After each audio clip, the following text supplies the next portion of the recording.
तो दोस्तों आपके भी ऑफिस में लोग घर खरीद रहे हों, चाहे वो अंडर कंस्ट्रक्शन खरीद रहे हों, चाहे वो रीसेल में खरीद रहे हों, चाहे उनका ये पहला इन्वेस्टमेंट हो घर खरीदने का।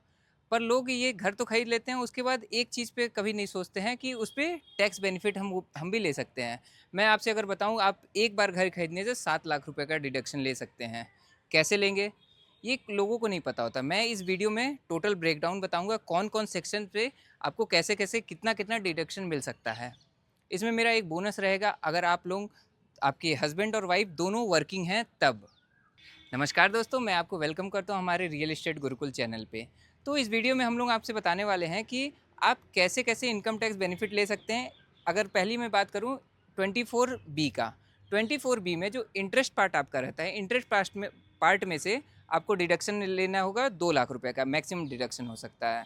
ठीक है। और वहीं मैं बात करूं, आपका अगर जो प्रिंसिपल अमाउंट पे डिडक्शन लगता है वो होता है 80C में। 80C में आप कितना आप डिडक्शन ले सकते हैं? तो 1.5 लाख डिडक्शन आपको मिलेगा प्रिंसिपल अमाउंट पे। जितना आपका प्रिंसिपल आप पेमेंट कर रहे हैं उस पर 1.5 लाख का आपको और डिडक्शन मिल जाएगा।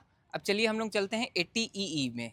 80EE में क्या है कि जब 2016 और 17 में अगर आपने कोई अगर लोन अगर लिया होगा होम लोन पे, तो उस पर आपको डिडक्शन मिलेगा 50,000 रुपये का। वहीं मैं बात करूँ 80EE की, तो 80EE में क्या दिक्कत आपको क्या मिल सकता है? 1.5 लाख तक का डिडक्शन हो जाएगा। इसमें आपको क्या कैच है?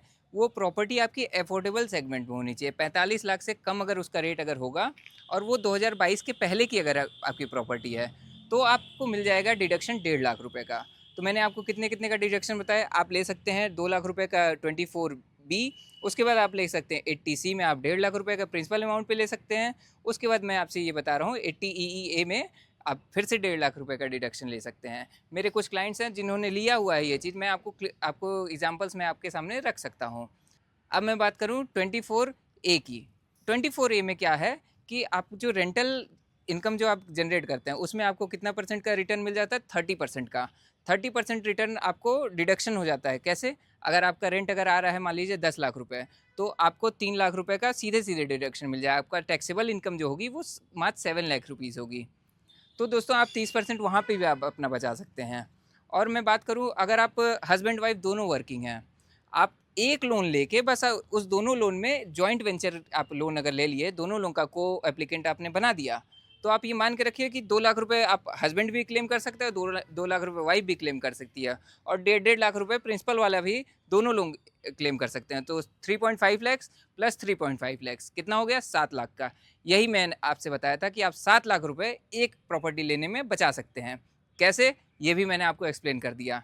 ठीक है दोस्तों। तो अगर आपको वीडियो इसी टाइप की वीडियो अगर अच्छी लग रही हो, तो मेरा चैनल सब्सक्राइब करिए और बेल आइकन को दबाइए, और भी वीडियोस आपको मिलती रहेंगी। ठीक है दोस्तों, बाय बाय।